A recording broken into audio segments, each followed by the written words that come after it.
Hello everyone, hope you're doing well.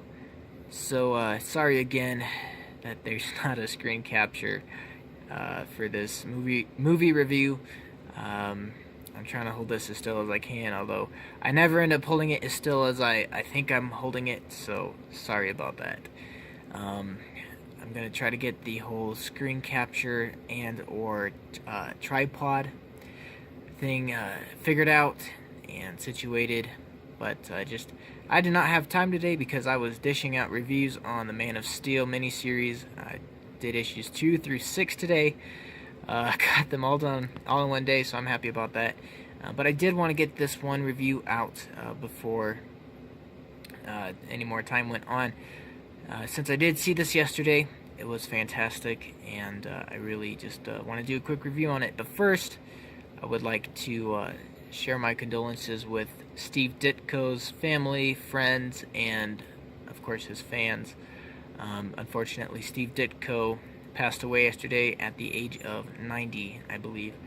Steve Ditko was the co-creator of The Amazing Spider-Man, among many other Marvel superheroes, and he will be missed greatly. So, just thoughts and prayers with his family and his friends and everyone who knew him and was a fan. So getting into the review, spoilers, of course, spoiler alert. 5, this is your spoiler warning. 5, 4, 3, 2, 1. Okay, so, this takes place, a little bit before Infinity War. I'm going to say 2 to 3 months before Infinity War. It is after Civil War, of course, so Scott is under house arrest for breaking the Sokovia Awards, and Hank and Hope are also, they are, what's the word, criminal, it's not refugees, fugitives, because Hank used their tech, and so by default it makes him guilty of breaking the Sokovia Accords as well. So that's kind of where it starts off. It just shows him trying to keep busy, trying to entertain his daughter when she's over, even though, he can't go anywhere, and just as a really nice touch, it shows him really trying hard to be a good dad, and really shows him making an effort to be a better person. Another review that I need to do is Incredibles 2, because I also did see that. It came out 2 or 3 weeks ago, so I definitely need to get that one done, but I will get this one done first. Oh man, I think I've been covering up the microphone this whole time, so I'm really sorry guys if you haven't been able to hear me, but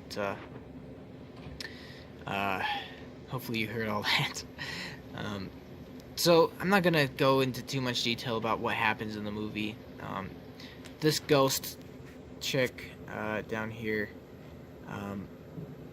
she blames Hank for creating her condition, which basically, like, her cells are ripping apart, and that's why she can phase through stuff. Sorry, shaky camera. And then this is Hope's mom, Joy, I think. No, Janet, I think, yeah, Janet. Something with a J. And then, of course, we have the the Mexican friend. And Lawrence Fishburne is in this, too, and he actually does a really good job. He plays versus Hank. And kind of, well, they are enemies. And they just do a really great job of pulling that off. So, yeah, it was just an entertaining movie. There wasn't really any huge twists. The plot was pretty straightforward. They had a good, happy ending. The big question was, will it answer the question, where was Ant-Man during Infinity War? And it does. It actually does. And it explains actually where the others were, too. I will leave that bit unexplained. However, well, okay, so it's explained in the first after credits scene, so be sure to stay for that.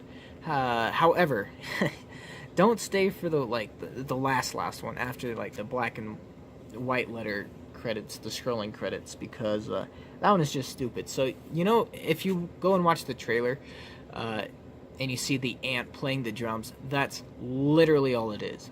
So you spend like 2.5 minutes holding your bladder for an ant playing drums. And you're like, really? Come on. This is so lame. But anyway, that's what it is, so spoils there. My favorite, all around, it just was a really funny movie. Scott, his suit's regulator keeps malfunctioning, so he keeps shrinking and growing to different sizes, and that is definitely humorous in many scenes. And the acting was really great. There's this FBI guy who keeps checking in on Scott because his ankle monitor keeps going off or whatever. And he never catches Scott, but I don't know.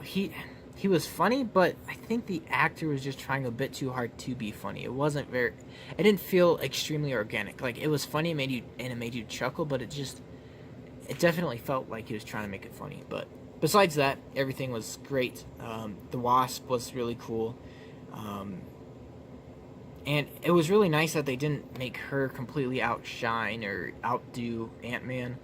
I was kind of wondering if that's what they were going to do, but they really didn't. They just more worked as a team. So that was really enjoyable. Again, this movie made me a fan of Lawrence Fishburne. He kind of he could do like an impersonation of Neil deGrasse Tyson. Really, he could. But he was cool. He plays Perry White in Man of Steel, and I was kind of upset when that came out back in 2012 because of all the political correctness stuff. But he's a good actor, and he does really good in this. He does way better in this than he does in Man of Steel. But yeah, I'm interested to see. So it definitely leaves you on a cliffhanger, just like Infinity War. Well, the after credit scene, the actual ending to the movie is fine, but the actual, but the scene, the ending credit scene, sorry, leaves you on a cliffhanger. So be sure and stay and watch that for goodness sakes. So yeah, I'm gonna give this movie 9.5 out of 10. The only reason it's not a 10 out of 10, well, actually, I don't know. There wasn't a deep message to it, really. I really liked how Scott was a really good dad. That was super cool. Everything was really cool, and their search to get Hope's mom back. Oh yeah, that's something that happens. They rescue the mom, which was really cool. But there wasn't a super deep message, and I didn't fully connect with this film like I did with Incredibles 2. Spoiler alert, Incredibles 2 is a 10 out of 10 movie from me. But that review will come later. I will get it done, even if it's a year after it comes out. I will review Incredibles 2. Hey, if they can take 14 years to make a sequel, I can take a year to make a review of it, right? So anyway, that's going to do it for this review, guys. Hope you enjoyed. Again, stay for that after credit scene. It's a good one. And thank you so much for watching. Let me know what you thought of Ant-Man and the Wasp, if you liked it. And I will see you guys in the next video. Let's see, I don't think I'm forgetting anything, so yeah. Later. And again, sorry to hear about Steve Ditko. That is really a shame. Alright.